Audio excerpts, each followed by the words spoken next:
Alright everyone, welcome back to another Game Vault video. As always, I'm Captain Beefy with the Game Vault, and I've got the most shocking story you're going to hear in this year of 2024. And that is that former Sweet Baby Inc. employee implies developers did not want to hire him after working for Kim Belair's company. Can you believe that? Anyway, let's cue up the music and we'll talk about this.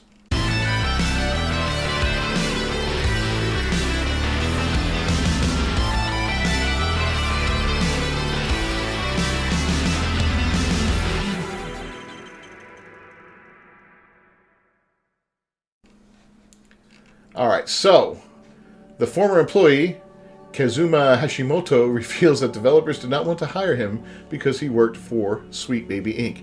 Now, if you watched yesterday's video, you saw what kind of work this character does. It looks like they are, part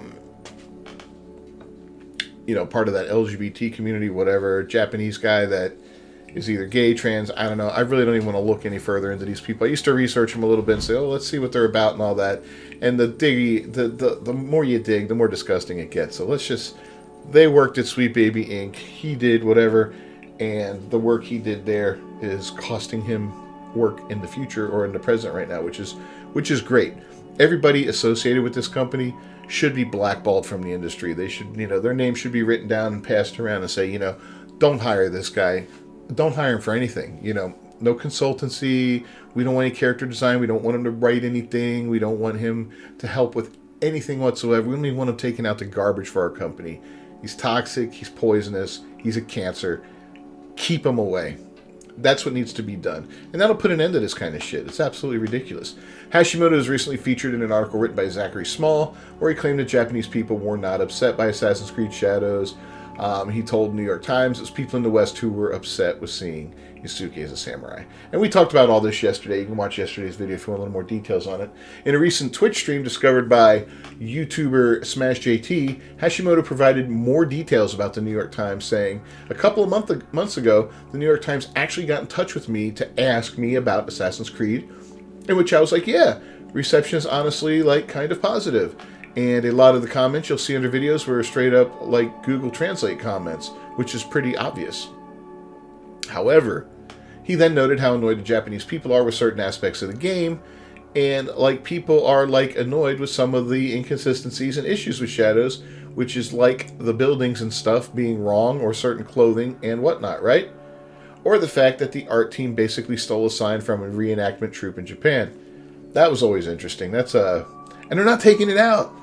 They're not taking it out of the game, which is crazy. How hard would it be just to patch that thing out? I mean, I imagine it shows up all over the place because I know a lot of assets in these games are kind of copy-paste type things, You look and you see a forest full of trees and you're like, oh, wow, that looks amazing. But what you don't see is that there's only 5 different trees in there. They're just, slightly turned or rotated or whatever, different sizes and all that, but basically the same asset, right?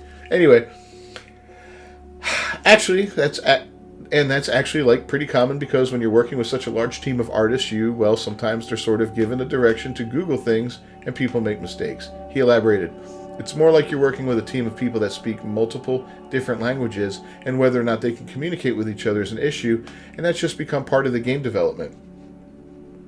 Let's read that again. It's more like you're working with a team of people that speak multiple different languages, and whether or not they can communicate with each other is an issue. So you're saying diversity is not a strength right here. It's actually a weakness, and it actually hurts the production of a game. And, nothing wrong with that, right? I believe that. I mean, if I worked with somebody and they didn't speak English, and I didn't speak, their language, I speak some Spanish, I'm self-taught, but if I worked with somebody who only spoke Spanish, I would have a hard time communicating with them because although I do understand some Spanish, I don't understand all of it by any means. I am in no way, fully versed in the language. I can get through some basic things and all that, but that's about it, right? I'd never be able to work with that person. There would be mistakes made if we tried to communicate ideas and pass things back and forth. Absolutely. Anyway, later in the stream, Hashimoto claimed he did not work on Assassin's Creed Shadows. He said, I can say that I didn't do any consultation work. The stuff I did with Sweet Baby, I will probably never be able to talk about just because of the way the game developer works. So yeah, it's really, really weird. The stuff you did with Sweet Baby, you'll never be able to talk about. That raises a red flag too. What did you do with Sweet Baby Inc? I mean, how insidious is this company? I'd love to see how much they charged these guys for. We look at these big budget games like Concord with the rumored $400 million budget now. Rumored. Now, there's a lot going into that, or actually, I shouldn't say budget, but cost, right? That game is rumored to have cost $400 million now. And I guess they're attributing a lot of that is to the fact that late in production, the game was not ready. It wasn't viable. We weren't able to put it out there, so they had to outsource a lot of stuff to different studios for them to work on it. And I'm sure that's more expensive than just paying your in-house guys. I work in a hospital. If I need to hire in travelers to come in and fill a role temporarily, I end up paying through the nose to keep my travelers on, while my regular guys make way less money. It's frustrating, but it is what it is. Anyway, I have a feeling that I'm going to get blamed for changes and decisions made on a game that I worked on that weren't even that I didn't even know about or wasn't even aware of or not even part of, he shared. Because when you're a consultant, they just kind of pull you in and they ask you for suggestions, or whether or not those suggestions are actually taken up is up to the director. It's up to the director. People don't understand how much power a director and producer have in a studio and whether or not they will facilitate those changes. Well, of course the director and the producer have the most power in the studio. The producers are usually the ones funding it to some degree. So they definitely have some power there if they want something in or out of a game. And it's that way with movies too. Then you're damn well sure it's going to be that way. And the director is the overall vision of the game, right? That's the guy driving everyone and keeping everybody focused together.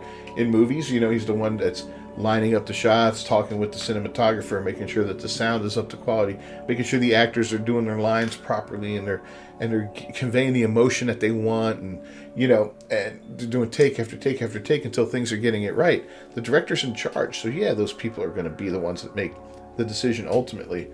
It may be if you're worried that things are going to get misconstrued to what you do, well, maybe you're in the wrong business. Maybe being a consultant isn't a good thing. As Sweet Baby Inc.'s going to get blamed for everything. And, while that may or may not be fair, I honestly don't care.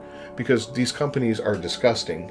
And they just undermine everything about making a very good video game, right? Why waste resources on stupid things in a game?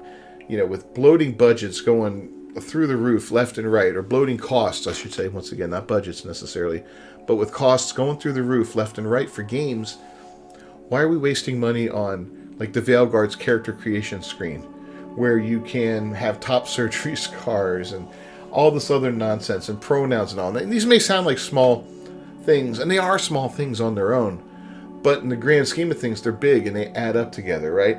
If you add a third, let's say, gender to a game, and you need to address that through spoken lines by actors and all that, well, now you've just added 50% more work to all your actors, because they have to redo, not in every case, but in any case where they make a gendered statement like he went that way or she went that way, well, now they need to have the third one where they went that way. And so you've added more work and more cost to the game. And again, these are all incremental costs and all that, but they add up overall. And for what? To appease a percentage of the game base? Yeah, no thanks, man.